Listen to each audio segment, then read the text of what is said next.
ఆ మధ్యన ఓట్ల మీదన అణుబాంబులేస్తానని ప్రకటించాడు మోడీ సర్కార్ మీదన రాహుల్ గాంధీ. పాపం ఆయన బాంబు తుస్సుమంది. ఫైనల్గా ఏం తేలిందయ్యా అంటే ఎన్నికల సంఘం అడిగినా ఫెయిల్ అయ్యాడు, సుప్రీంకోర్టు అడిగినా ఫెయిల్ అయ్యాడు.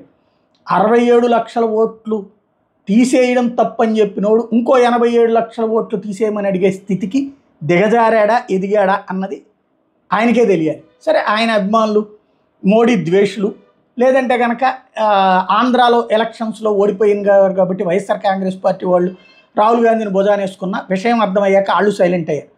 ఇప్పుడంట అది తుస్సుమనేటప్పుడు ఇప్పుడు హైడ్రోజన్ బాంబు పేలుస్తాడట. ఆ తర్వాత మోడీ గడ్డు పరిస్థితులు ఎదుర్కొంటాడట. ఓటర్ అధికార యాత్ర ముగింపు సందర్భంగా రాహుల్ గాంధీ గారి స్టేట్మెంట్, రాజ్యాంగాన్ని దెబ్బతీసేందుకు బీజేపీకి అనుమతించబో, అందుకే యాత్ర నిర్వహించాం, దీనికి ప్రజల నుంచి అద్భుతమైన స్పందన వచ్చింది, మహారాష్ట్ర కర్ణాటకలో ఓట్ల చోరీ జరిగింది, ఆధారాలతో సహా చూపించాం, ఓట్లు చోరీ అంటే హక్కులు చోరీ, ప్రజాస్వామ్య చోరీ, ఉపాధి చోరీ అని చివరికి దొంగ ఓట్లను గురించి ఓట్ల చోరీ లాంటి పదం పెట్టుకు తిరుగుతున్నటువంటి పనికి మాలిన ప్రధాని అభ్యర్థి రాహుల్ గాంధీ అయ్యాడు.